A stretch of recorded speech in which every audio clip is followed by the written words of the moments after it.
Good morning class. तो आज हमारा ये 19वां चैप्टर है। ठीक है, आज हम लोग मुगल काल देखेंगे। तो मुगल काल देख लेंगे। इसमें जो जितना भी है, जिसमें बाबर, हुमायूं, अकबर, जहांगीर, शाहजहां, औरंगजेब, जितना आएगा पूरा इस वीडियो में, सिंगल वीडियो में हम लोग मुगल काल फिनिश कर देंगे। तो चलिए इसे शुरू करते हैं। तो इसका जो संस्थापक है मुगल काल का, मुगल वंश का, कौन है? बाबर। तो संस्थापक कौन है? बाबर है। बाबर, इसका जन्म हुआ था 14 फरवरी 1483 में फरगना में हुआ था। ठीक है, तो बाबर है, इसका जो जन्म कहाँ हुआ था? फरगना में हुआ था। ये फरगना है, ठीक है, ये फरगना में हुआ था। फरगना में कहाँ हुआ? 14 फरवरी 1483 में बाबर का जन्म फरगना में हुआ था। माता जो है, माता का नाम कौन है? कुतलुग निगार खान। कुतलुग निगार खान इसकी माता का नाम है, जो चंगेल वंश की है, चंगेल वंशज है। माता कौन है? कुतलुग निगार खान, चंगेज वंशज है। पिता उमर शेख मिर्जा, जो पिता जो है बाबर के, वो तैमूर वंशज है। कौन है? तैमूर वंशज है। माता जो है चंगेज वंशज है। माता का नाम कुतलुग निगार खान, पिता उमर शेख मिर्जा। दादी एहसान दौलत बेग। दादी कौन है? एहसान दौलत बेग। ठीक है, दादी कौन है? एहसान दौलत बेग है। और ये जो बाबर है, ये शासक कब बने? 11 वर्ष की उम्र में बने। शासक कब बने? 11 वर्ष की उम्र में शासक बने। इसका पसंदीदा शहर कौन है? काबुल है। बाबर का जो पसंदीदा शहर है वो काबुल है। ठीक है, बाबर का पसंदीदा शहर कौन सा है? काबुल है। और अब देखते हैं 1500, देखिए समरकंद। समरकंद बाबर कहाँ का राजा जो शासक बना? वो फरगाना का बना। कब बना? 11 वर्ष की उम्र में शासक बन गया। 11 वर्ष की उम्र में शासक बना। इसने 1501 में समरकंद को जीता। ठीक है, इसको बाद में देखेंगे, अभी आते हैं अभी। ठीक है, समरकंद को जीता, समरकंद को जीता और काबुल को भी जीता।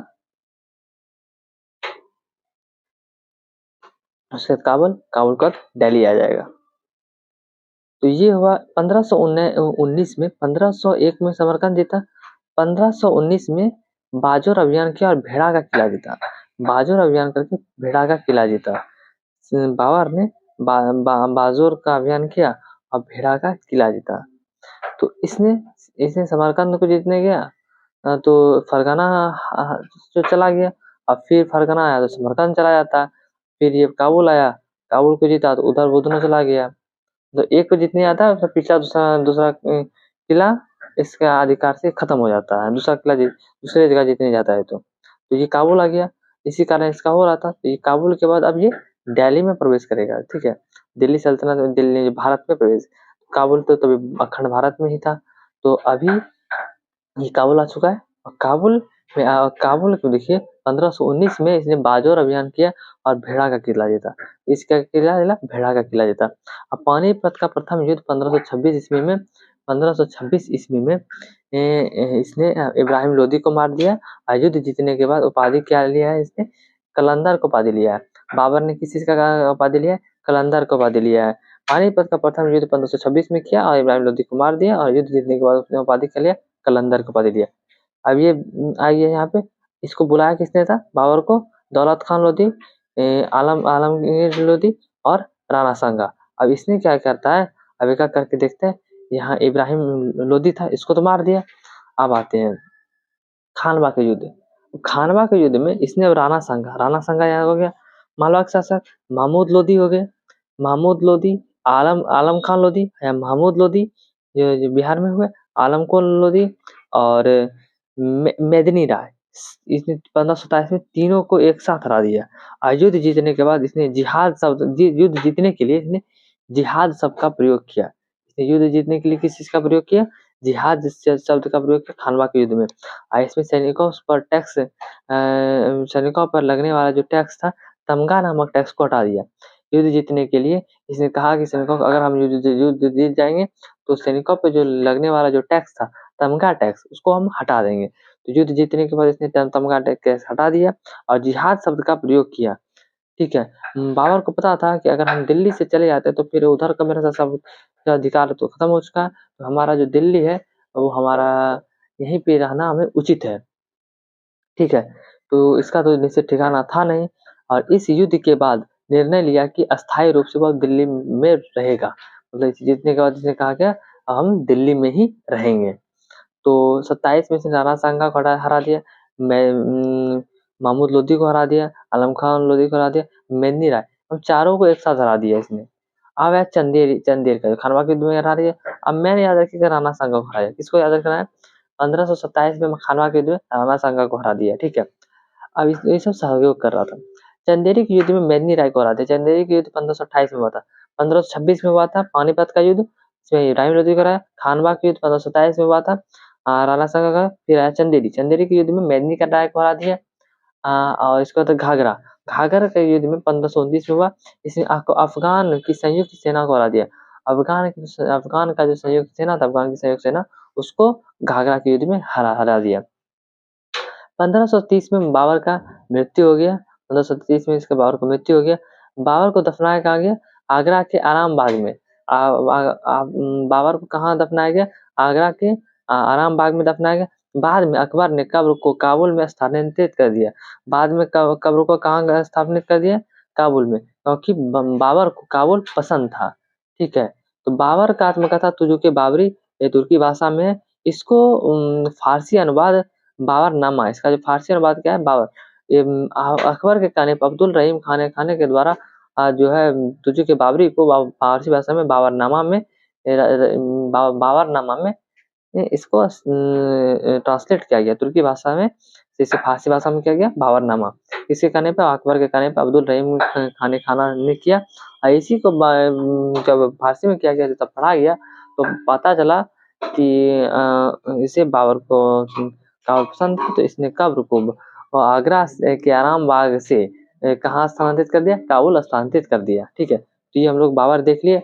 अब आते हैं जहांगीर। बाबर का 4 पुत्र था। बाबर के 4 पुत्र थे। बाबर के 4 पुत्र में सबसे जो बड़ा था वो हुमायूं था। सबसे बड़ा कौन था, हुमायूं था। इसका ट्रिक है, कहा है हुमायूं, कहा है हुमायूं। कहा क से हो गया कमरान, ह से हो गया हिंदाल, अ से हो गया अस्करी, हुमायूं से हुमायूं हो गया। तो इसकी एक बहन बाबर के पुत्र थी, उसका नाम था कुलबदन बेगम, हुमायूं की बहन थी। तो ठीक है, यहाँ तक हो गया। अब देखिए यहाँ पे, देखिए हम लोग इन तीनों को नहीं पढ़ेंगे, क्योंकि ये तीनों चला गया अगर पाकिस्तान अफगानिस्तान के एरिया में। भारत में कौन रुका, हुमायूं रुका। ठीक है, तो इसने बाबर ने कहा था जब मरने से पहले कि हुमायूं को कि तुम चारों भाई अपने में साम्राज्य को बांट लेना। तो बांट लिया, तो साम्राज्य छोटा हो गया। इसमें हुमायूं जो था, हुमायूं हुमायूं ने, हुमायूं के बारे में हम लोग देखेंगे। तो ये हमारा, ये देखिए हुमायूं हुमायूं ने क्या किया, साम्राज्य बांट दिया। किसमें, कमरान, हिंदाल, अस्करी और हुमायूं। इसमें इसकी बहन कौन थी, गुलबदन बेगम। हुमायूं की बहन कौन थी, गुलबदन बेगम। हुमायूं का एक चुनौती था, हुमायूं की चुनौती क्या था, साम्राज्य को बांटना। साम्राज्य को बांटने के बाद उसका जो टैक्स है, इसका साम्राज्य को बांटने में इसका कम किया। तो जहाँ पैसा आ रहा था, जो जितना भी चीज है, इसका जो साम्राज्य बढ़ने से, घटने से, इसका साम्राज्य थोड़ा सा लोड, साम्राज्य घट गया। ठीक है, और अफगानों द्वारा बार बार हमला, अफगानों द्वारा इसका बार बार हमला हो रहा था। इसके साम्राज्य पर अफगानों द्वारा क्या होता, बार बार हमला। इसके जो राजा बनने के लिए हुमायूं की चुनौती क्या था, साम्राज्य का बढ़ जाना। जब साम्राज्य बढ़ गया तो इसका क्या, एरिया छोटा हो गया, और अफगानों द्वारा क्या हुआ, बार बार हमला हुआ। तो इससे ये इसका साम्राज्य में इफेक्ट पड़ेगा। इसके बारे में हम लोग आगे देखते हैं। ठीक है, हुमायूं हुमायूं ने युद्ध किया। पहला क्या, पानीपत का प्रथम युद्ध। पानीपत का प्रथम युद्ध में इसमें ये मेन रोल था बाबर का, और ये साथ था, बाबर के साथ था प्रथम युद्ध में, बाबर के साथ था। इसके बाद इसने कालिंजर का युद्ध 1531 में, मृत्यु कब हो गया, बाबर का मृत्यु कब हो गया, 1530 में मृत्यु हो गया। कालिंजर का युद्ध 1531 में बहादुर शाह को इसने मार दिया। कालिंजर का युद्ध 1531 में बहादुर शाह को मार दिया। और देवरिया के युद्ध 1532 में अफगानों को हरा दिया। देवरिया का युद्ध हुआ था 1532 में, इसने अफगानों को हरा दिया। तो कालिंजर के युद्ध में बहादुर शाह को मार दिया इसने 1531 में। बंगाल का जो अभियान इसने कब किया था, 1538 में। 38 में बंगाल का अभियान किया। बंगाल का अभियान जो है सफल रहा। ये हुमायूं पहले आया, ये कालिंजर का जो है जो बहादुर शाह को पहले कालिंजर का अभियान किया और उसने इसको मार दिया, बहादुर शाह को मार दिया। और देवरिया के युद्ध में, देवरिया का युद्ध 1532 में हुआ था, उसमें अफगानों को हरा दिया। अब हुमायूं ने क्या किया कि 1538 में बंगाल अभियान किया, 1538 में बंगाल अभियान किया, बंगाल अभियान किया, ये सफल रहा, बंगाल अभियान सफल रहा। अब जब ये वापस आ रहा था तो चौसा चौसा में 1529 चौसा जो था, चौसा में ये रुका हुआ था। चौसा चौसा में 1539 में ये रुका हुआ था। तो उसी से चौसा का युद्ध हुआ और इसमें शेरशाह सूरी को अचानक रात में ही आक्रमण कर दिया। किस पर? हुमायूं पर आक्रमण कर दिया। तो चौसा में आक्रमण किसने किया? चौसा का युद्ध कब? 1500 शेरशाह सूरी ने अचानक आक्रमण कर दिया, किसपे? हुमायूं पर कर दिया। अब आता है कन्नौज। कन्नौज जो है, कन्नौज जिसको बिलग्राम कहते हैं, 1540 में शेरशाह सूरी और हुमायूं को हरा दिया। कन्नौज को कहते हैं, कन्नौज का यूपी में, कन्नौज और या बिलग्राम कीजिए, तो ये 1540 में शेरशाह सूरी ने फिर से अटैक किया और इस बार हुमायूं को हरा दिया। और दिल्ली सल्तनत में कौन आया था? शेरशाह सूरी। ठीक है, यहाँ देखिए, अब शेरशाह सूरी ने किस पे 1540 में कन्नौज बेलग्राम बोली पे हुमायूं पे अटैक किया। हुमायूं जो है दिल्ली सल्तनत से चला जाता है क्योंकि इसको हरा दिया था। दिल्ली सल्तनत में कौन आ गया? शेरशाह सूरी। शेरशाह हुमायूं जो है, हुमायूं कहाँ चला जाता है? वीर साल के पास जाता है, अमरकोट। वहां अपनी पत्नी को रख कर, हमीदा बानो बेगम को रख कर, जो हमारे हमीदा बानो गर्भवती थी, और वहां से ये ईरान चला जाता है। ठीक है, ईरान से कब लौटता है? 1555 में लौटता है। ठीक है, इसका दूसरा पार्ट में देखेंगे। अभी हम लोग इसके बीच, अभी हम लोग क्या देखेंगे, इसके बीच हम लोग अभी शेरशाह सूरी के बारे में पढ़ लेंगे, तो वो थोड़ा सा टॉपिक है। फिर से आ जाएगा कौन? ईरान से लौटकर वहां से सेना, संयुक्त सेना से लड़कर आएगा और शेरशाह सूरी का जो वंशज है उसको ये हरा देगा और फिर से ये जो मुगल वंश का स्थापना करेगा। तो हुमायूं जो है, हुमायूं की बहन का नाम क्या था? गुलबदन बेगम। गुलबदन बेगम ने क्या लिखा है? हुमायूं नामा लिखा है। हुमायूं नामा लिखा है। गुलबदन बेगम ने क्या लिखा है? हुमायूं नामा लिखा है। इसकी पत्नी का नाम क्या है? हमीदा बानो बेगम। हमीदा बानो बेगम, ये हुमायूं और हमीदा बानो बेगम का बेटा कौन है? अकबर है। हुमायूं और हमीदा बानो बेगम का बेटा कौन है? अकबर है। हुमायूं का मकबरा बनवाया है किसने? हमीदा बानो बेगम ने। हुमायूं का मकबरा कहाँ बनाया है? हमीदा बानो बेगम ने। कहाँ बनाया? कहाँ है? दिल्ली में है, दिल्ली में है। ठीक है, हाँ, हुमायूं और हमीदा बानो बेगम का बेटा कौन है? अकबर है। हम लोग इसके बाद अभी क्या हुआ है, ये तो हुमायूं चला गया दिल्ली से। अब दिल्ली में कौन आ चुका है? शेरशाह सूरी। शेरशाह सूरी के बारे में पढ़ लेते हैं और उसके बाद फिर से हम लोग आ जाएगा। फिर 1555 में कौन आ जाएगा? 1540 में ये चला आ रहा है। देखिए, 40 में युद्ध करके चला जाता है, 1555 में आ रहा है। शेरशाह शेरशाह सूरी का जो वंशज है उसको हरा देगा और फिर से आ जाएगा हुमायूं।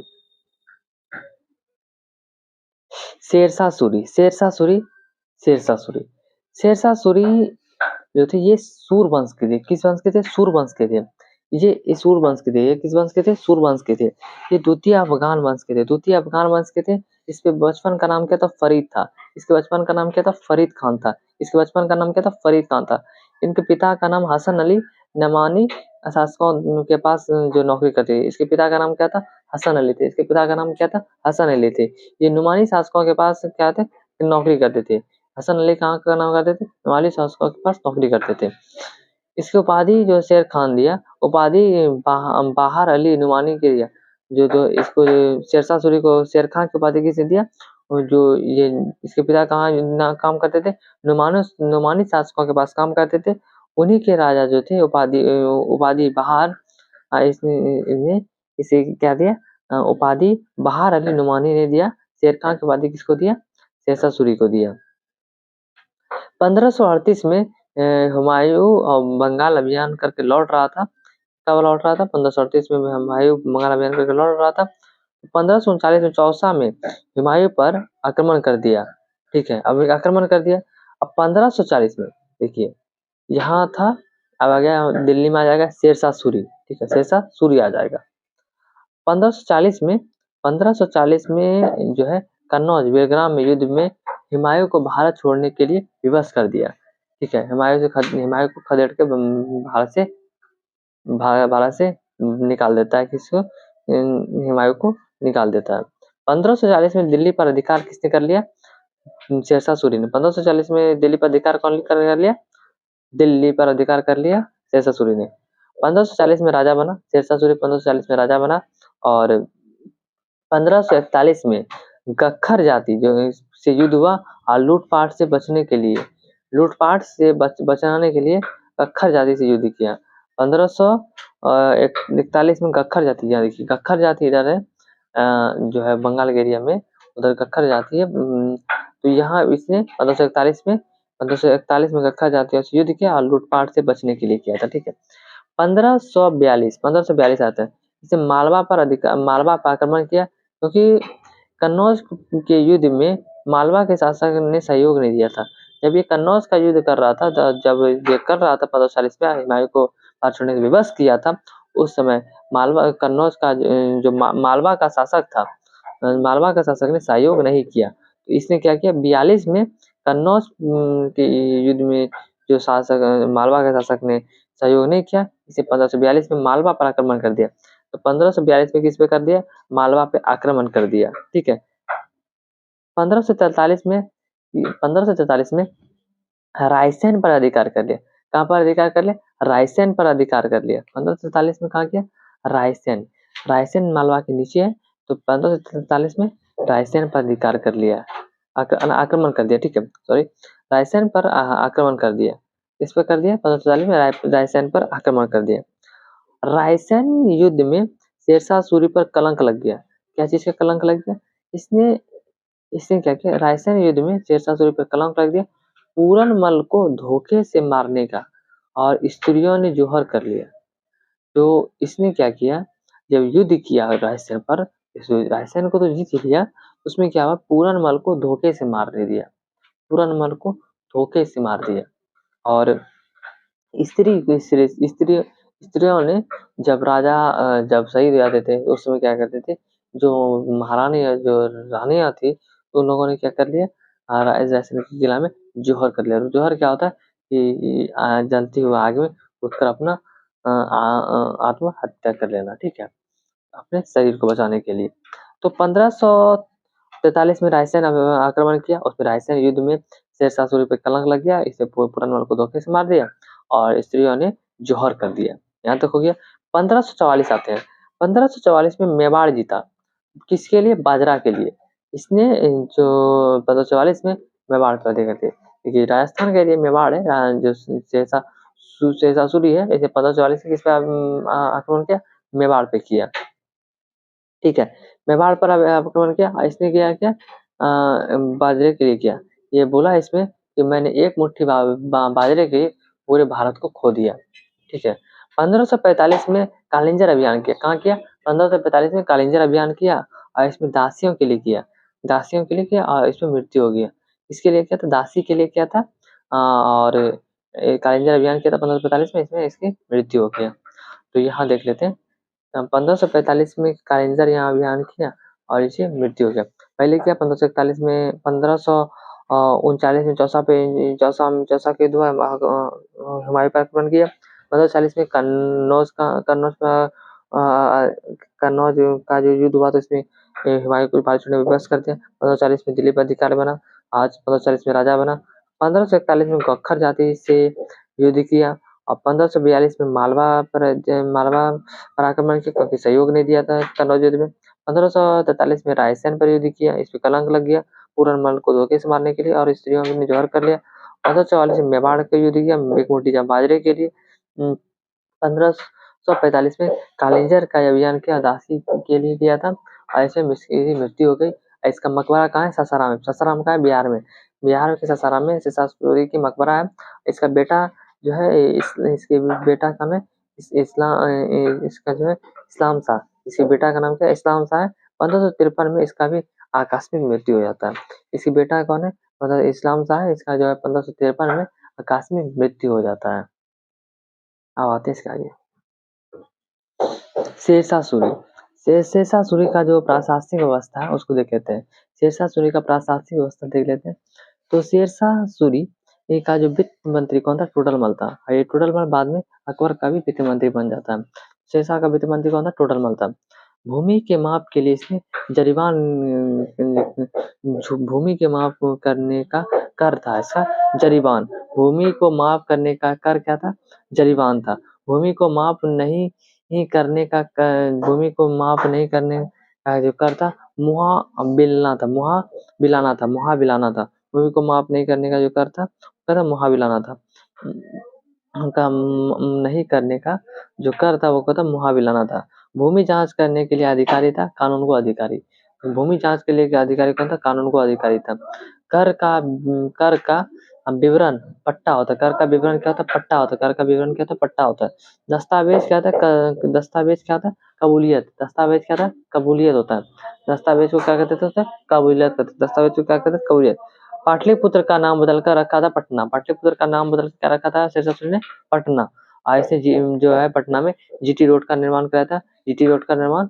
और अकबर का पुरोगामी कहा जाता है क्योंकि रास्ता दिखाने वाला। अकबर का जो का पुरोगामी किसको कहा जाता है? शेषासुरी को कहा जाता है क्योंकि रास्ता दिखा अकबर को रास्ता दिखाने वाला। किला है कुना। मस्जिद का निर्माण कहाँ गया? किला है कुना जो है मस्जिद है। मस्जिद का निर्माण कहाँ कराया है? दिल्ली में। किला है कुना मस्जिद का निर्माण कहाँ कराया? दिल्ली में कराया। किला है कुना मस्जिद का निर्माण कहाँ है? दिल्ली में करवाया। इसे न्याय या पुलिस इसकी न्याय व्यवस्था बहुत अच्छी थी। बहुत अच्छी थी। इसका जो न्याय था वो बहुत अच्छी थी। न्याय व्यवस्था कैसी थी? बहुत अच्छी थी। इसने उपाधि क्या ली? इसकी जो उपाधि थी प्रशासक हजरत आला। इसने जो उपाधि थी प्रशासक और हजरत आला। प्रशासक और हजरत आला का उपाधि लिया। मुद्रा इसका है दाम। दाम है तांबा का। रुपया है चांदी। असरफी हो गया सोना। इसमें जो है तांबा रुपया और तांबा का जो रेशियो था 1 रुपया बराबर 64 तांबा का सिक्का होता है। 1 रुपया बराबर 1 चांदी का सिक्का होता है और 64 तांबा का सिक्का मतलब एक दाम बराबर एक दाम है एक दाम हो गया। दाम को तांबा का होता था जो रुपया चांदी का होता है असरफी सोना का होता है। ठीक है तो यहाँ तक हम लोग देख लिए। अब जो इसके शासक जो इसका उत्तराधिकारी है आयोग होता है इस पर हुमायूं ने फिर से आक्रमण करके इसे जीत लेता है और दिल्ली सल्तनत में फिर से मुगल वंश का स्थापना करेगा। ठीक है दिल्ली की सल्तनत में फिर से जहांगीर सॉरी हुमायूं बैठेगा। जो था 1555 में 1555 में जब ये ईरान से वहां से लौटा उसने मछलीवाड़ा का युद्ध और सरहिंद का युद्ध में हुमायूं जीता। मछलीवाड़ा का युद्ध किया और सरहिंद का युद्ध किया।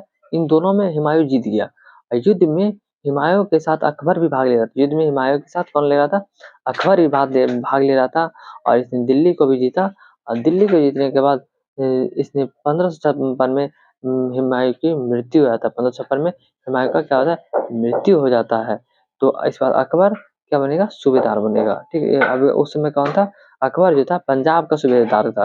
अकबर कहाँ का सूबेदार था?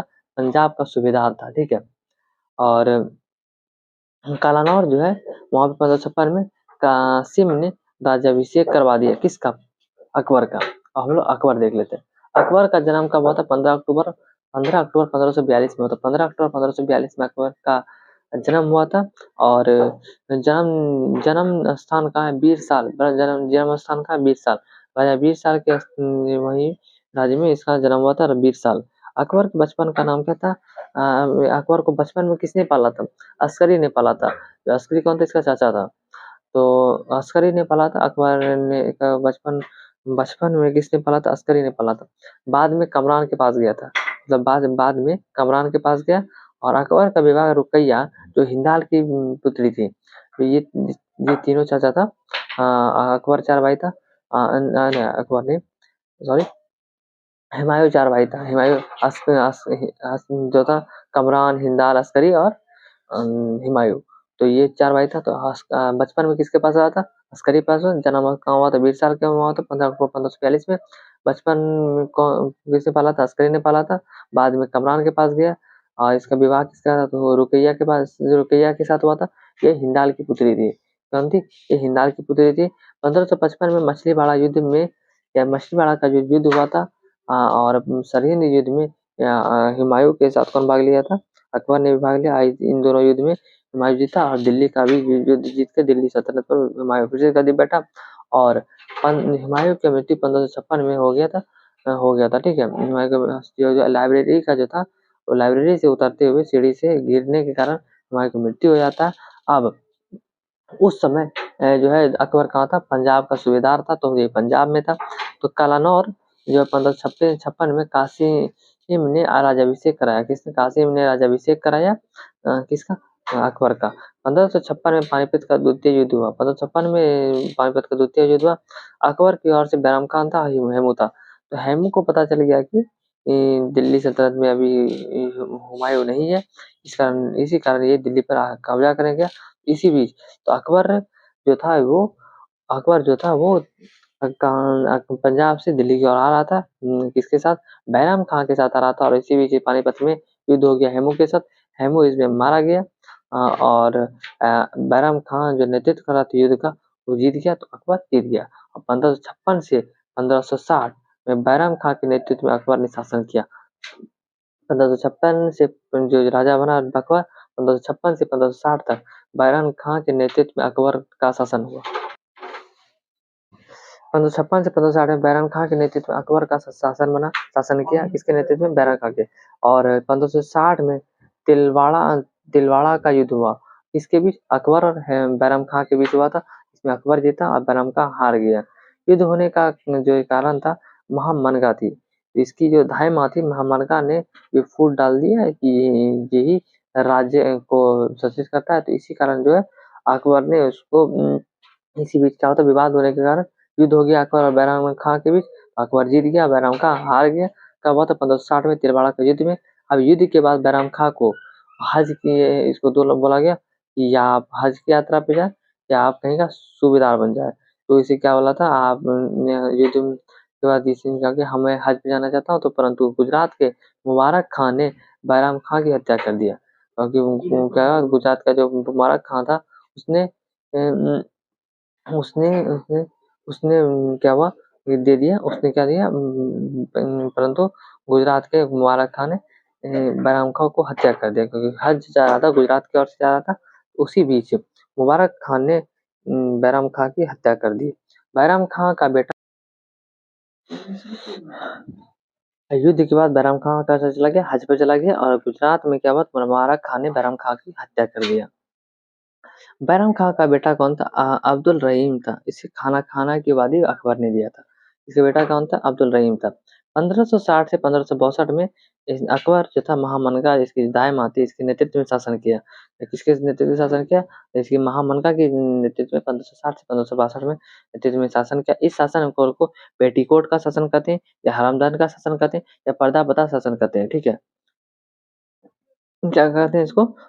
पेटीकोट शासन या हरामदल का शासन या पर्दा प्रथा का शासन कहते हैं। 1562 में अकबर ने दास प्रथा को समाप्त कर दिया। 1562 में अकबर ने दास प्रथा को समाप्त कर दिया।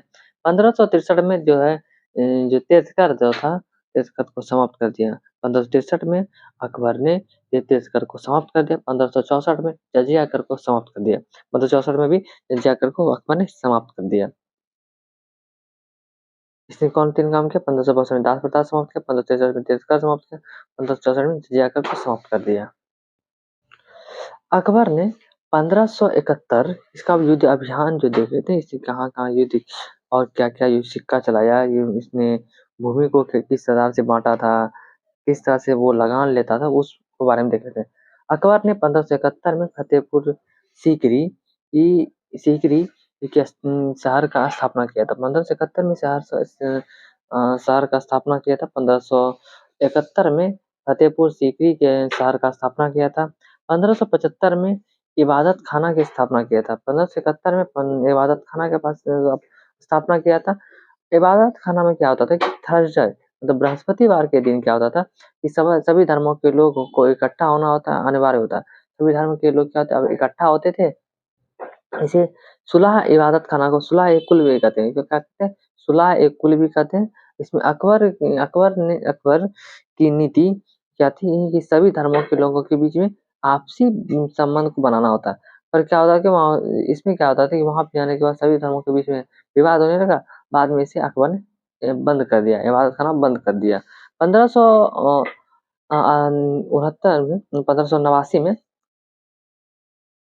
1589 में 1579 में 1579 में मजहर की घोषणा की। 1979 में मजहर की घोषणा किया और इसमें धार्मिक विवादों को राजा हल करेगा। मजहर की घोषणा क्या हुआ, इसमें धार्मिक जो विवाद होंगे वो कौन हल करेगा, राजा ही हल करेगा। 1582 में दीन ए इलाही धर्म की स्थापना किया। अकबर ने दीन ए इलाही धर्म का स्थापना कब किया, 1582 में किया। इसका जो प्रधान पुरोहित कौन था, अबुल फजल था। इसका प्रधान पुरोहित कौन था, अबुल फजल था। दीन ए इलाही धर्म को मानने वाला जो एकमात्र राजा कौन था, एकमात्र जो हिंदू था कौन था, एकमात्र हिंदू कौन था, महेश दास था। दीन ए इलाही धर्म को मानने वाला एकमात्र हिंदू कौन था, महेश दास था। इसका प्रधान पुरोहित कौन था, अबुल फजल था। 1582 ईस्वी में दीन ए इलाही धर्म की स्थापना की। 1579 ईस्वी में मजहर की घोषणा किया, धर्म विवादों को राजा हल करेगा। 1575 में भारत खाना की स्थापना की। 1571 में फतेहपुर सीकरी का शहर बसाया। 1583 ईस्वी में इलाही संबत चलाया। इसने इलाही संबत चलाया। 1583 में इलाही संबत चलाया। इसने 1583 में इलाही संबत चलाया। इसने सिक्का चलाया। इसने सीताराम सिक्का चलाया। ये जो इसमें सीताराम सिक्का चलाया। गोल कलर का जो गोल सिक्का होता है उसे इलाही सिक्का कहते हैं। गोल जो सिक्का होता है उसे इलाही सिक्का कहते हैं। चकोर सिक्का तो उसे जलाली सिक्का कहते हैं। चकोर जो सिक्का होता है उसे क्या कहते हैं, जलाली सिक्का कहते हैं। चकोर सिक्का क्या कहते हैं, जलाली सिक्का कहते हैं। एक इलाही बराबर क्या होता है, 10 रुपया। रुपया कौन चलाया था, शेरशाह सूरी चलाया था। एक इलाही बराबर 10 रुपया होता है। एक इलाही बराबर क्या होता है, 10 रुपया होता है। अकबर के समय 1 रुपया जो था वो 40 दाम हो गया। मतलब अकबर के समय जो था 1 रुपया 40 दाम हो गया। और जो शेरशाह समय क्या था, 1 रुपया 64 दाम के बराबर था। क्या था, 64 दाम के बराबर था। अकबर के समय 1 रुपया 40 दाम, शेरशाह सूरी के समय तो 1 दाम 64 1 रुपया 64 दाम के बराबर होता था। भूमि का जो है उपज के आधार पे बांटा था। भूमि को उपज के आधार क्या कैसे बांटा था, पोलज भूमि को पोलज भूमि, प्रति भूमि, चाचर भूमि, बंजर भूमि। पोलज भूमि जो होता है प्रति वर्ष खेती होता है। पोलज भूमि क्या होता है, प्रति वर्ष खेती होता था। प्रति भूमि में 1 वर्ष के अंतराल में खेती होता था। चाचर भूमि में चाचर में 4 वर्ष के अंतराल में वो भूमि होता था। बंजर में जिसमें खेती ही नहीं होता था। पोलज में क्या हुआ, प्रति वर्ष होती होता था। भर्ती में 1 वर्ष के अंतराल में होता था। चाचर में 4 वर्ष और बंजर में खेती ही नहीं होता था। लगान के वसूली के आधार पर भूमि को बांटा। लगान वसूली के आधार पर भूमि को कैसे बांटा, खालसा भूमि, राजा के पास जो जो भूमि होता है सरकारी भूमि कहते हैं। जो खालसा भूमि तो राजा के पास होता है सरकारी भूमि।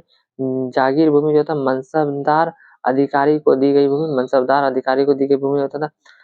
पैबाकी भूमि जो होता है जागीरदार के घाटे या लॉस की पूर्ति करने की भूमि होता था। मददमाश भूमि जो होता था दान में दी गई भूमि होता था। क्या क्या होता था, खालसा भूमि। खालसा भूमि पे राजा को कोई किसी प्रकार की जो होता राजा क्या होता था, सरकारी भूमि राजा के पास होता था। खालसा भूमि का होता राजा के पास होता था, तो राजा का भूमि होता, सरकारी भूमि कहते थे खालसा भूमि को। इसमें ठीक है, लगान वसूली के आधार पर भूमि को बंटा था। तो इसमें राजा के पास इसमें क्या उसके बाद होगा जागीर भूमि। ये मनसबदार के अधिकार में होता था। मनसबदार को दे दिया है, वो टैक्स वसूलेगा उस जमीन से, वो फिर अकबर को देता था। पैबाकी भूमि क्या होता था, जागीरदार के घाटे की पूर्ति करने के लिए भूमि था। पैबाकी अगर जो जागीरदार जो होगा जो अगर वो टैक्स वाला जो लेता था वो लोग, उसको अगर लॉस हुआ तो उसको पूर्ति के लिए क्या था, पैबाकी भूमि का जो पैबाकी भूमि था। मदद मास दान में दी गई भूमि, मदद मदद मदद मास भूमि जो था, मदद मास भूमि था, उसे दान की भूमि, दान में दी गई भूमि को कहते हैं। ठीक है, अब देखते हैं आगे। अकबर के समय भू राजस्व व्यवस्था। अकबर के समय भू राजस्व व्यवस्था देख अकबर के समय भू राजस्व व्यवस्था देख लेते हैं। इसका टैक्स, तो इसमें क्या क्या इसने क्या है, जाप्ती प्रणाली, कनकुज प्रणाली, आईने दासाला। जाप्ती भूमि जो था भूमि के नाप के आधार पर टैक्स लगाता था। अकबर के समय क्या था, भूमि जो राजस्व कर व्यवस्था था वो किस प्रकार था, जाप्ती प्रणाली। भूमि के माप के आधार पर टैक्स लगाया जाता था। और कनकुज प्रणाली, उपज का कुछ प्रतिशत पर टैक्स लगता था। उपज के कुछ प्रतिशत को देना होता वही टैक्स हो जाता था। और कनकुज प्रणाली हो गया। आईने 10 साल होता है, 10 साल, 10 साल का जो औसत होता था उसके आधार पर टैक्स लगाया जाता था। आईने 10 साल हो गया। अकबर के दरबार में धार्मिक गुरु। अकबर दरबार में धार्मिक गुरु कौन कौन थे, सिख के चौथे गुरु रामदास। इसे 500 बीघा जमीन दान दिया था। और सिख के जो चौथे गुरु थे वो समकालीन थे, उसे 500 बीघा जमीन दान में दिया था।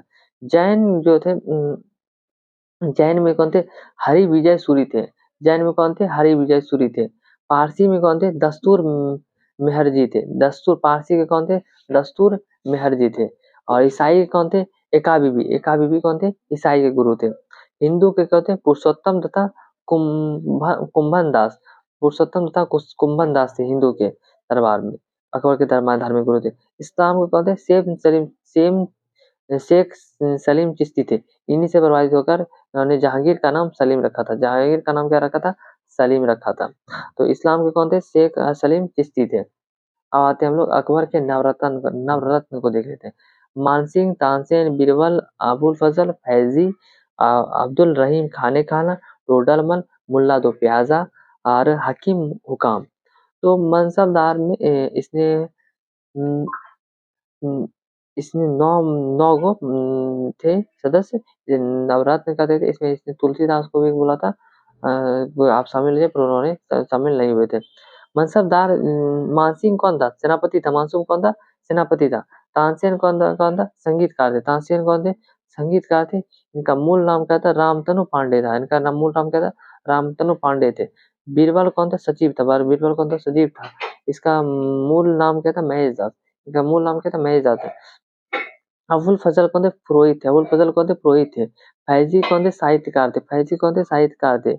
और अबुल रहीम खाने खाना कौन थे? अब अब अनुवाद विभाग के प्रधान थे। अब्दुल रहीम खाने खाना कौन थे? अनुवाद विभाग के प्रधान थे। टोटल मन कौन थे? वित्त मंत्री थे।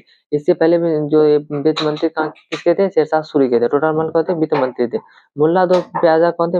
कॉमेडियन थे, मतलब हंसी मजाक करते थे। मुल्ला दो प्याजा। और मुल्ला दो प्याजा जो थे खाने के साथ दो प्याज लेते, इसलिए इसका नाम मुल्ला दो प्याजा हो गया। हकीम हुकाम कौन थे? कुक थे। हकीम हुकाम कौन थे? कुक थे, मतलब रसोईया थे। ये नवरत्न हम लोग देख लिए। अब इसके सैन्य अभियान। अकबर का सैन्य अभियान। अकबर का जो सैन्य अभियान था वो 1559 से ग्वालियर अभियान किया। 1559 में कहा किया? ग्वालियर अभियान किया। 1559 में अकबर ने ग्वालियर अभियान किया। 1560 में इसने जौनपुर अभियान किया। 1560 में कहा किया? जौनपुर अभियान किया। 1561 में चुनार प्लस मालवा अभियान किया। कहा किया? 1561 में चुनार प्लस मालवा अभियान किया। 1562 में अजमेर अभियान किया राजा भरमल भारमल पर। 1562 में ऐसे अजमेर अभियान किया राजा भारमल पर। यह राजा भारमल कौन थे? कचवाहा राजपूत थे। कचवाहा राजपूत थे, राजपूत थे। और राजा भारमल कौन थे? कचवाहा राजपूत थे। इसके बेटा का नाम क्या था? भगवंत दास। इसके पुत्र भगवंत दास का पुत्र कौन था? मानसिंह था। यही मानसिंह अकबर का सेनापति था। और इसकी बेटी का नाम था जोधाबाई। अकबर के साथ विवाह हुआ था। तो 1562 में इसमें आमेर अभियान किया था राजा भारमल के बाद। इसके एक कचवाहा राजपूत थे राजा भारमल। इसके बेटा का नाम था भगवंत दास था। इसके पुत्र कौन था? भगवंत दास का पुत्र मानसिंह था। और राजा भारमल की बेटी का नाम कौन था? जोधाबाई थी। अकबर ने विवाह किया था जोधाबाई से।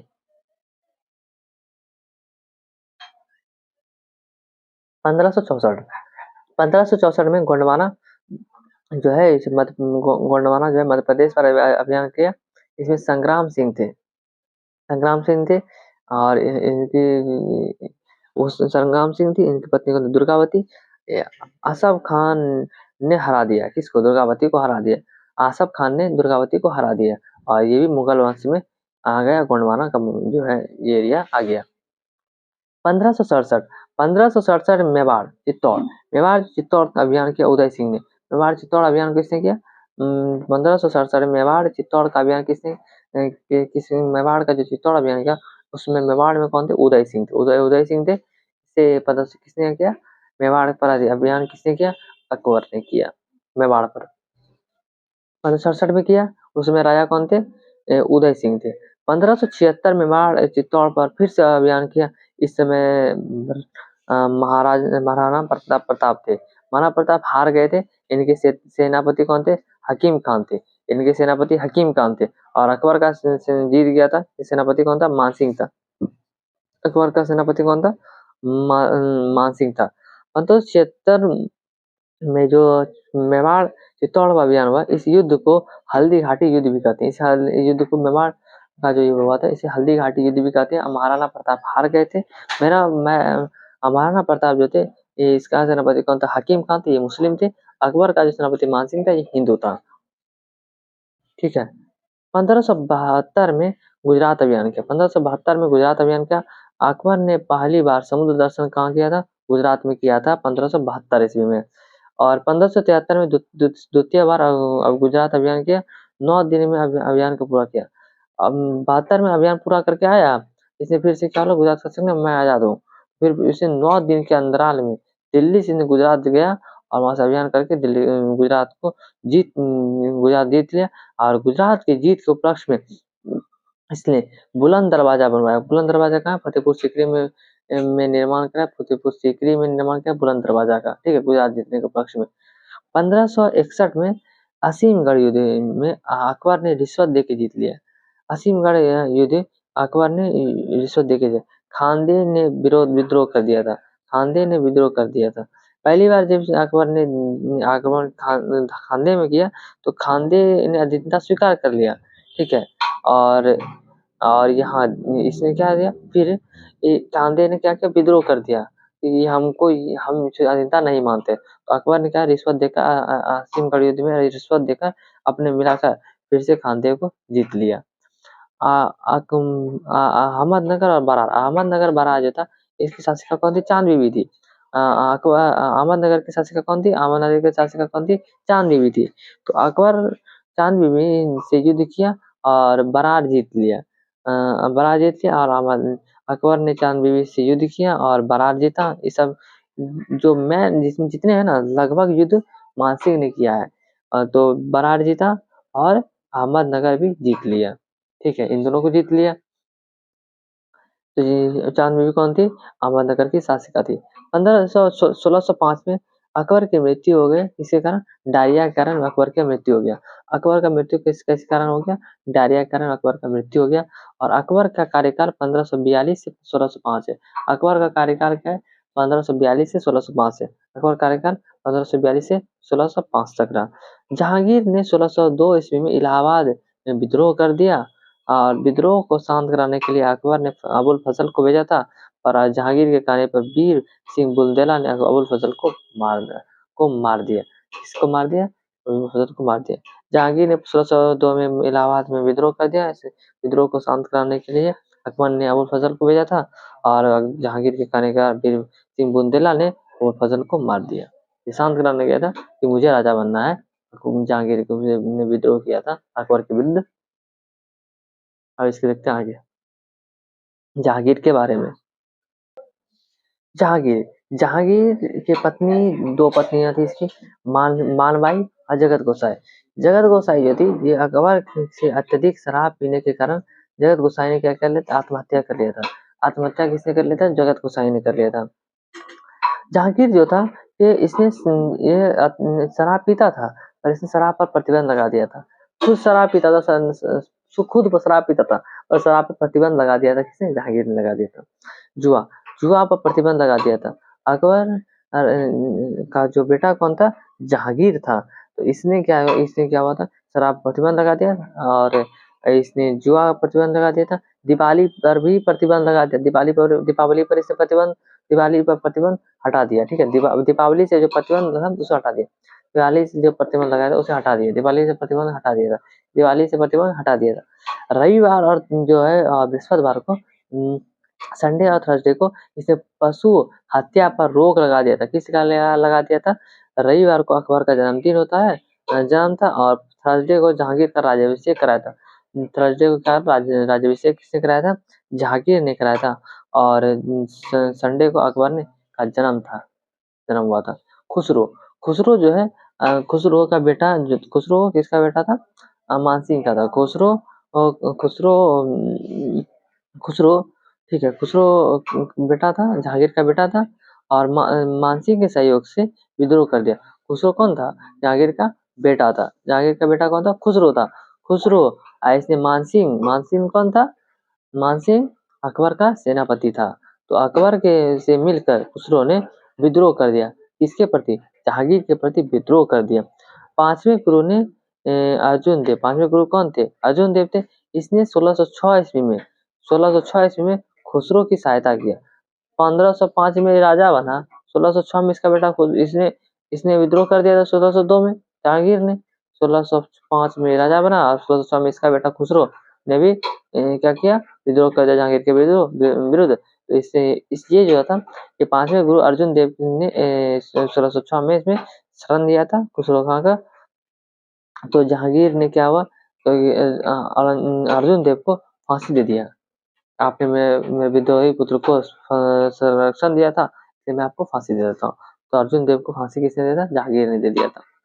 जहांगीर ने मेवाड़ या चित्तौड़गढ़ पर चित्तौड़ पर आक्रमण किया। 1667 में उदय सिंह था और 1676 में महाराणा प्रताप, इन दोनों आक्रमण अकबर ने करवाया था, पर ये पूरी तरह से चित्तौड़ को जीत नहीं सका था अकबर।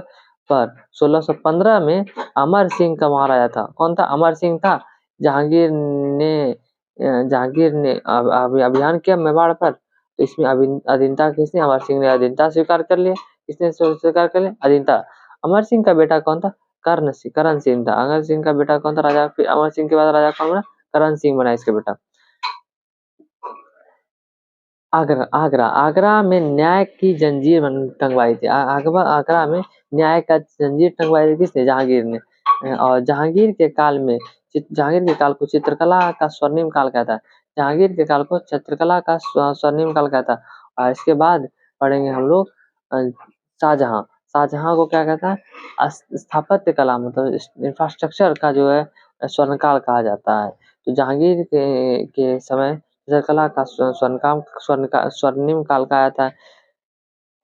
धार्मिक सहिष्णुता कौन था, जहांगीर धार्मिक सहिष्णुता। सूरदास को संरक्षण दिया था इसने, सूरदास को संरक्षण दिया था जहांगीर ने, सूरदास को संरक्षण दिया था। 1616 में खुर्रम जो था, खुर्रम इसका बेटा जो था खुर्रम, शाहजहां को आया था खुर्रम, तो दक्षिण भारत भेजा और इसने अहमदनगर को जीत लिया। किसको जीत लिया, अहमदनगर को जीत लिया। खुर्रम जो था कौन था, जहांगीर का शाहजहां का नाम क्या था, खुर्रम था। पहले कौन नाम था, खुर्रम था। खुसरो जो था उसने विद्रोह किया था, दूसरा बेटा कौन था, खुर्रम था। इसने जो दक्षिण भारत भेजा था अहमदनगर, इसे जीत लिया। 1622 में कंधार जो है ये क्या हुआ था, मुगल कंधार जो अफगानिस्तान का एरिया है कंधार, ये मुगल सल्तनत से क्या हुआ, स्वतंत्र हो गया, मतलब अलग हो गया 1622 में।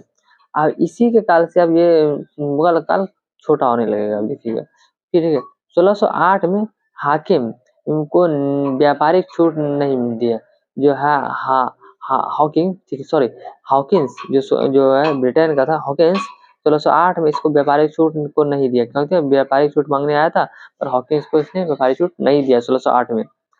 1615 में टॉमस रो को व्यापारिक छूट दी थी। 1615 में टॉमस रो आया, उसको व्यापारिक छूट दे दिया। 1615 में व्यापारिक छूट दे दिया किसको, टॉमस रो को। 1608 में हॉकिंस को व्यापारिक छूट नहीं दिया और 1615 में टॉमस रो को व्यापारिक छूट दे दिया। इसी समय यूरोप पुर्तगाली जो थे, उसी समय जो पुर्तगाली जो थे उन्होंने तंबाकू आलू खेती प्रारंभ किया था। जो है जहांगीर के शासनकाल में ही पुर्तगालियों ने भारत में तंबाकू और आलू की खेती किया था। किसके किया था, तंबाकू और आलू की खेती की प्रारंभ किया था। शाहजहां ने 1627 में लाहौर में विद्रोह कर दिया। शाहजहां ने अब क्या किया, जहांगीर के प्रति पहले खुसरो ने किया तो उसको दबा दिया, ठीक है। अब इसने क्या किया, शाहजहां जो था इसे खुर्रम, इसने क्या किया 1627 में जाके इसने लाहौर में विद्रोह कर दिया। क्या किया, लाहौर में विद्रोह कर दिया और विद्रोह किया। विद्रोह को दबाने के लिए शेर शाह और इसने फिर से किसके, मानवाई जगत गोसाई से विवाह किया था। फिर इसे कौन पसंद आ गई, नूरजहां पसंद आ गई। तो नूरजहां को लेकर ये विद्रोह दबाने के लिए लाहौर गया और लाहौर ने महावत खान जो सेनापति था, इसके मदद से इसको दोनों को कैद कर लिया। मैं महावत खान का सेनापति था, किसका, जहांगीर का सेनापति कौन था, महावत खान। शाहजहां ने किसको, महावत खान को मिला लिया था। शाहजहां ने महावत खान को मिला लिया था, किसका, जहांगीर का सेनापति था। महावत खान ने शाहजहां और नूरजहां को कैद कर लिया, ठीक है। फिर और नूरजहां और वहां से फिर से कैसे छूट के फिर आ जाते हैं बाहर। तो ये दोनों कैद हो गया। कैद होने के बाद ये कुछ दिनों बाद छूट जाते हैं। अब दिल्ली का कौन शासक बन गया है? अब बन गया है शाहजहां। शाहजहां शासक बन गया है, ठीक है। अब आते हैं हम लोग इस नूरजहां के बारे में हम लोग देख लेते हैं। नूरजहां, नूरजहां का असली नाम क्या था? मेहरुन्निसा था। नूरजहां का जो असली नाम क्या था? मेहरुन्निसा था। नूरजहां जो थी, तो ये बैराम खान की जो पत्नी थी सलीमा बेगम। बैराम खान कौन था? बैराम खान जो अकबर का सहयोग किया था पानीपत का द्वितीय युद्ध जीतने में, तो वही बैराम खान है। बैराम खान का जो तो इस हज पर गया था, इसको गुजरात में शस्त्रों ने मार दिया था।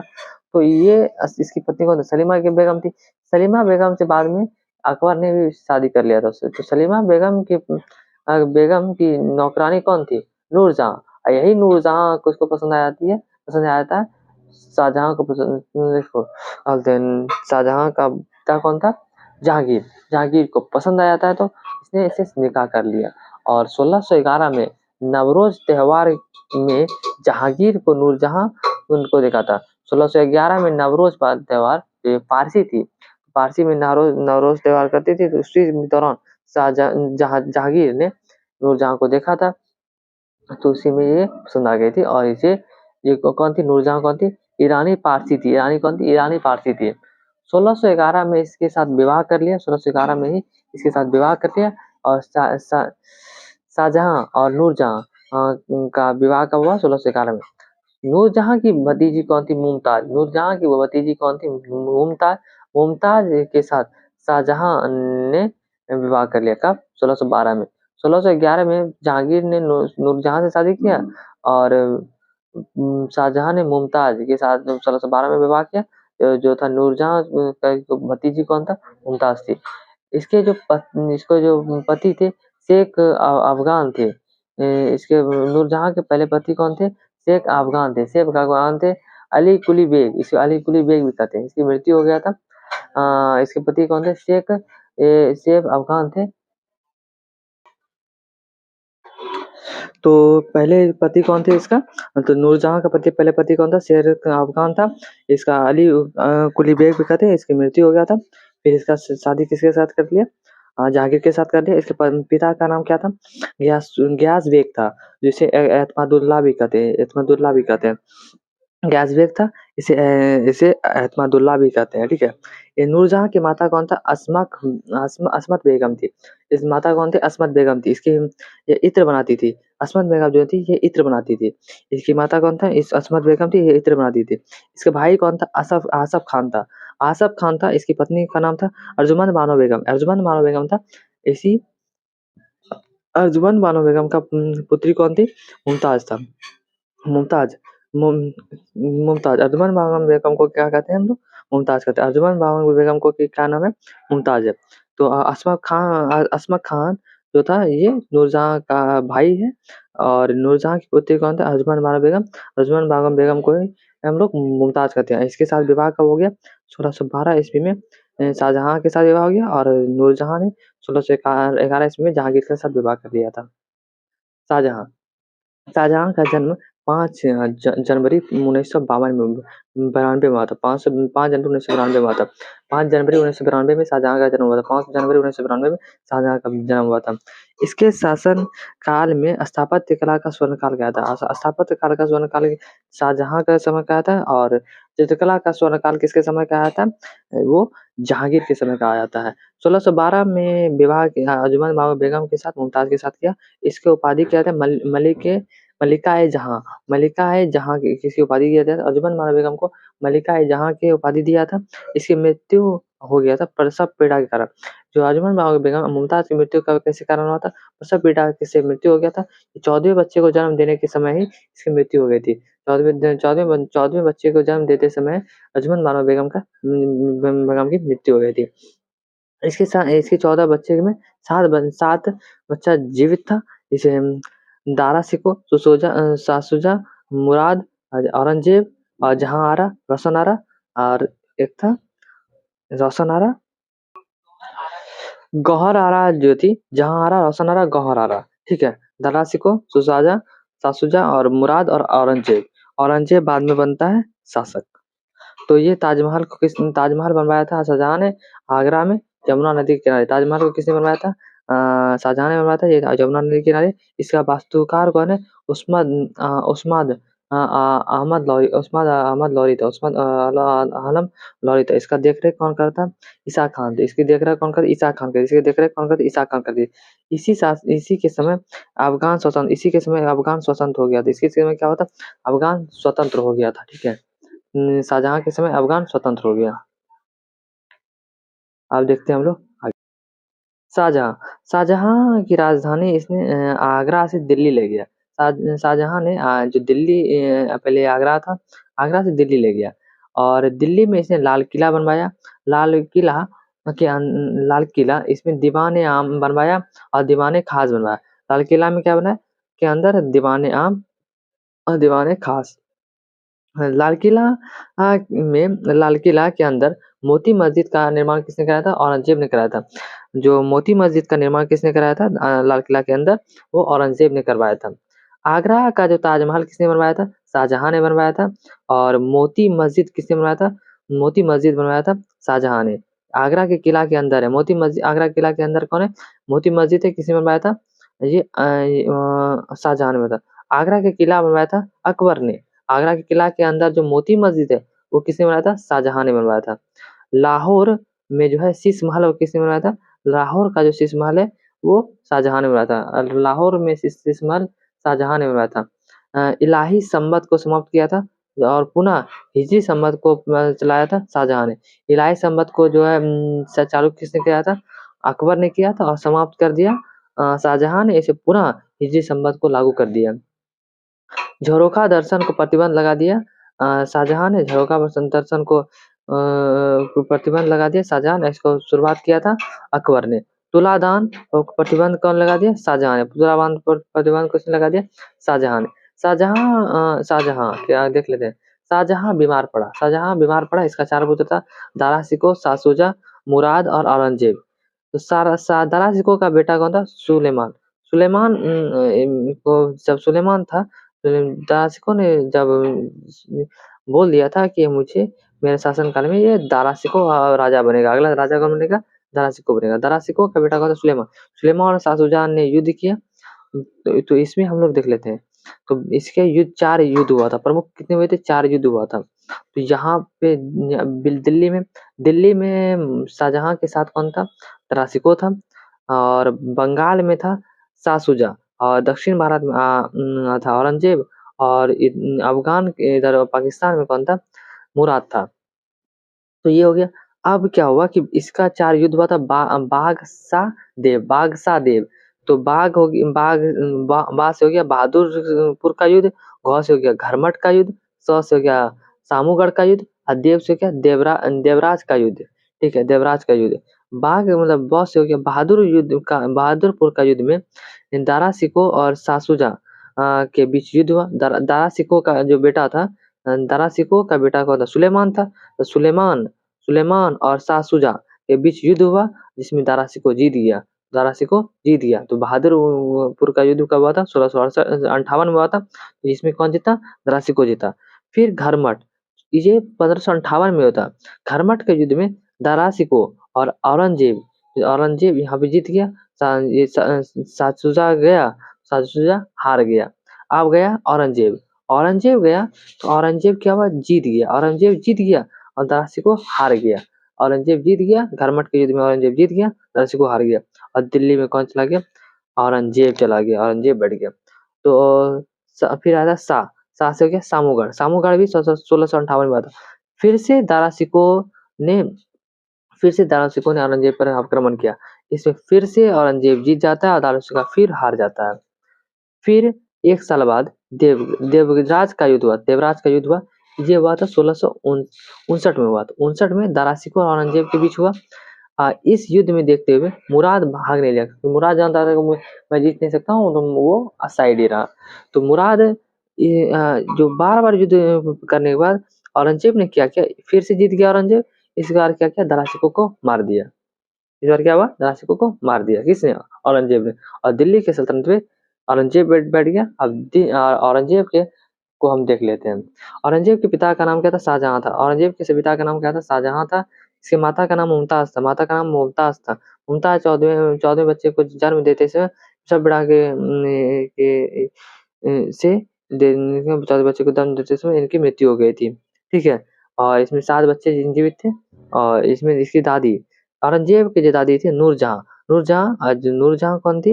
मुमताज़ की बुआ थी। तो नूरजहाँ जो है इससे पालन-पोषण किया किसका? औरंगज़ेब का पालन-पोषण किसने किया था? नूरजहाँ ने किया था। नूरजहाँ ने पालन-पोषण औरंगज़ेब का किया था। इसके इसकी बेगम जो है दिलरास बानो बेगम थी। दिलरास बानो बेगम। इसकी पत्नी का नाम क्या था? दिलरास बानो बेगम।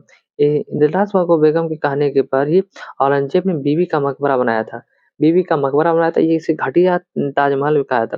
ताजमहल का घटिया नकल का आया था। क्या होता है? ताजमहल का घटिया नकल का था। बेगम और औरंगज़ेब की बेगम का नाम दिलरास बानो बेगम के कहने पर औरंगज़ेब ने बीवी का मकबरा बनाया था, घटिया ताजमहल कहा जाता है। औरंगज़ेब ने दारुल हर्ष और दारुल इस्लाम दारुल हर्ष जो था, दारुल हर्ष को दारुल इस्लाम में बदल दिया। दारुल हर्ष को किसमें बदल दिया? दारुल इस्लाम में बदल दिया। दारुल हर्ष को किसमें बदल दिया? दारुल इस्लाम में बदल दिया, बदलना चाहा। इसने दारुल हर्ष को दारुल इस्लाम में बदलना चाहा। ठीक है? अब आगे देखते हैं।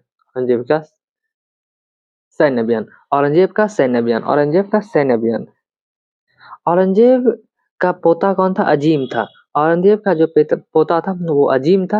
वो इसको बिहार जीतने भेजा था।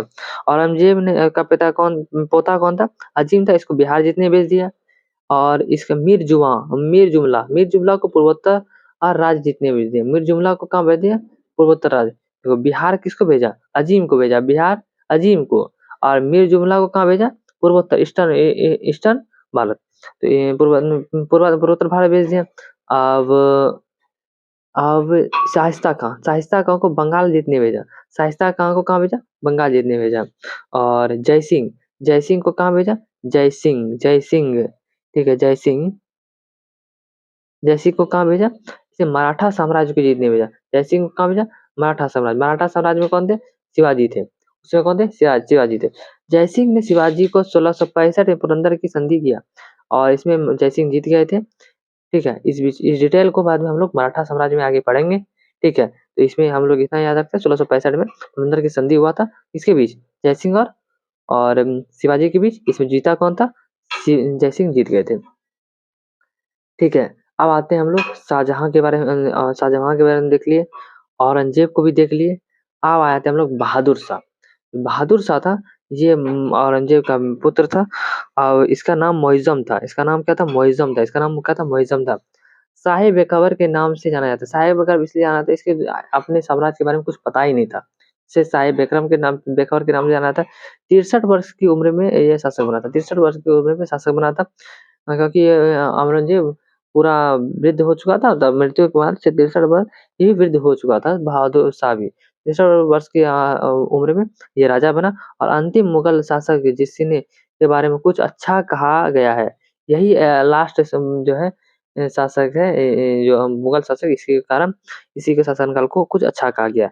ये जो है 1707 तक ये शासन काल किया औरंगजेब। 1707 में इसकी मृत्यु हो जाता है और औरंगजेब के बाद अब मुगल वंश का डिक्रीज मतलब ह्रास होना शुरू हो जाएगा। बहादुर शाह का नाम मुइज़्ज़म है, शाह बेखर के नाम से जाना जाता है। 63 वर्ष के राजा बने और अंतिम मुगल शासक किसी कारण कुछ अच्छा कहा गया है। जहांदार शाह, इसके बाद बने जहांदार शाह। इसे लंपट मूर्ख कहा जाता है, इसे लंपट मूर्ख कहा जाता है। अत्यधिक दान दिया, इसने अत्यधिक दान देता, हरदम दान ही देता रहता था। इसने इजारा व्यवस्था मतलब ठेकेदारी पर टैक्स वसूलने दे दिया, मतलब इसको दे दिया कि इतना तुम टैक्स वसूल, ठेका दे दिया, ठेकेदारी पे दे दिया। अब क्या वसूलेगा नहीं वसूलेगा इसको नहीं, इतना दे दो। टैक्स पे ठेकेदारी पे दे दिया, ठेकेदार इजारा व्यवस्था लाया इसने। इसने इसकी हत्या किसने किया? सैयद बंधुओं द्वारा इसकी हत्या कर दिया गया। सहायता से देखिए इसकी हत्या सैयद बंधुओं की सहायता से इसे फर्रुखसियर ने किया था। फर्रुखसियर इसकी हत्या किसने किया था? सैयद बंधुओं की सहायता से फर्रुखसियर ने किया था। सही देखिए, ये जहांदार शाह को जो है फर्रुखसियर ने मरवा दिया। सैयद बंधुओं की सहायता से फर्रुखसियर ने किसको मरवा दिया? जहांदार शाह को मरवा दिया और फिर फर्रुखसियर अपना राजा बन गया। तो जहांदार शाह लंपट मूर्ख था, इसने अत्यधिक दान दिया, इसने जो है टैक्स वसूलने के लिए ठेकेदारी दे दी। इसे क्या कहते हैं? इजरा व्यवस्था कहते हैं, ठेका ठेका दे दिया। और इसकी हत्या किसी सैयद बंधुओं की सहायता से फर्रुखसियर ने किया। जहांदार की हत्या किसने किया? फर्रुखसियर ने किया। इसकी मदद किसने किया था? सैयद बंधुओं ने सहायता किया था। फर्रुखसियर आता है। फर्रुखसियर को घृणित कहते हैं, जो घृणित कहते हैं। इसने राज्याभिषेक कहाँ कराया था? पटना में। इस राज्याभिषेक फर्रुखसियर ने कहाँ कराया था? पटना में कराया था। इसके चेचक का इलाज, इसका जो चेचक का इलाज कौन था? हैमिल्टन ने किया था। इसके चेचक का इलाज किसने किया था? हैमिल्टन ने किया था। और ठीक होने के बाद ब्रिटिश ईस्ट इंडिया कंपनी को बंगाल के व्यापारिक छूट दे दिया। और इसे ब्रिटिश ईस्ट इंडिया को मैग्ना कार्टा कहते हैं। मैग्ना कार्टा का मतलब अर्थ में होता है अधिकार। तो इन जो फर्रुखसियर था, इसने किसको मारा? जहांदार शाह को सैयद बंधुओं की सहायता से मार के राजा बना फर्रुखसियर। इसे घृणित कहते हैं। राज्याभिषेक पटना में कराया। इसमें चेचक का इलाज है, इसका चेचक हो गया था, इसका इलाज किसने? हैमिल्टन ने कराया था। ठीक होने के बाद British East India Company Bengal में व्यापारिक छूट दे दिया। और ब्रिटिश ईस्ट इंडिया को मैग्ना कार्टा कहते हैं। मैग्ना कार्टा का अर्थ होता है अधिकार, मतलब है कि ये व्यापार कर सकता है। और इसने मराठा के साथ संधि करके मराठा को मैग्ना कार्टा कहते हैं। और इसने मराठा को छत्रपति की मान्यता दे दिया था। मराठा के साथ मैग्ना कार्टा का मैग्ना मतलब संधि कर लिया था इसने। तो मराठा संधि कहते हैं, इसे मैग्ना कार्टा मराठाओं को भी साम्राज्य को मैग्ना कार्टा कहते हैं, इसे छत्रपति की मान्यता दे दिया था। आते हैं मोहम्मद शाह। इसका कौन है? मोहम्मद शाह। इसे रंगीला बादशाह भी कहते हैं। मोहम्मद शाह को क्या कहते हैं? रंगीला बादशाह भी कहते हैं। मोहम्मद शाह को क्या कहते हैं? रंगीला बादशाह भी कहते हैं। मोहम्मद शाह को क्या कहते हैं हम लोग? रंगीला बादशाह भी कहते हैं। इसके समय में साम्राज्य तेजी से बिखराव हुआ, मतलब टूटना शुरू हो गया था। टूटना जहांगीर के समय हो गया था। और जो इसके ज्यादा जो टूटना स्टार्ट हुआ था वो मोहम्मद शाह के समय हुआ था। तेजी से बिखराव हुआ, तेजी से साम्राज्य का तेजी से बिखराव हुआ। ठीक है। इसका मूल नाम रोशन अख्तर था। इसका मूल नाम क्या था? रोशन अख्तर था। मोहम्मद शाह का क्या नाम था? रोशन अख्तर था। 1737 में इसने इन पर मराठा ने आक्रमण कर दिया।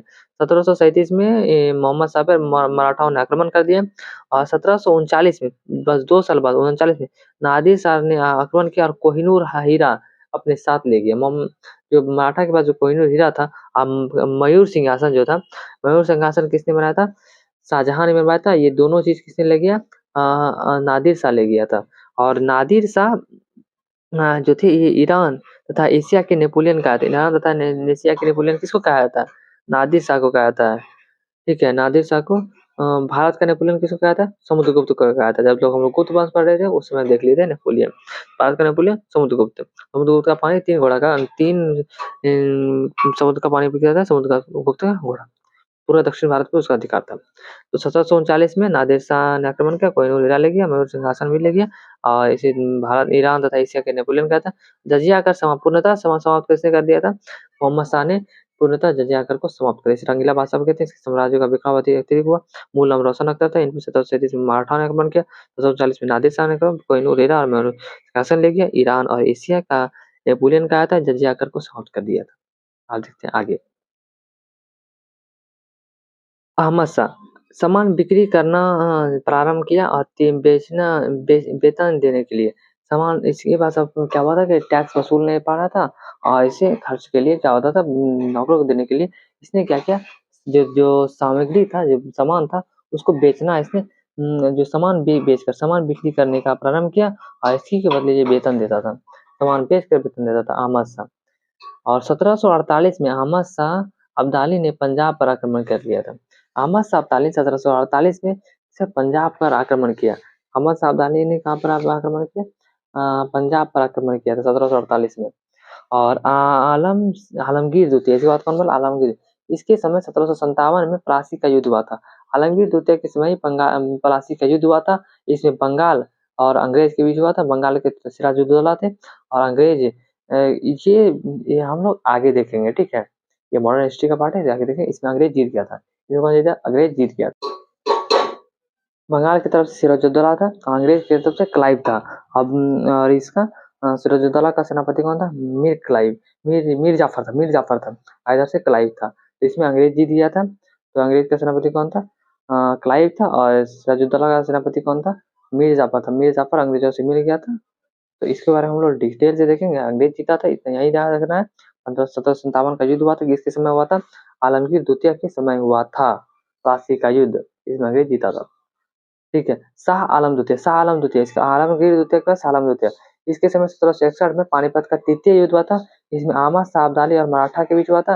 अहमद शाह अब्दाली जीत गया था और 1764 ईस्वी में बक्सर के युद्ध में नेतृत्व किया। किसने? आलम शाह द्वितीय ने किया और इसमें ये हार गया।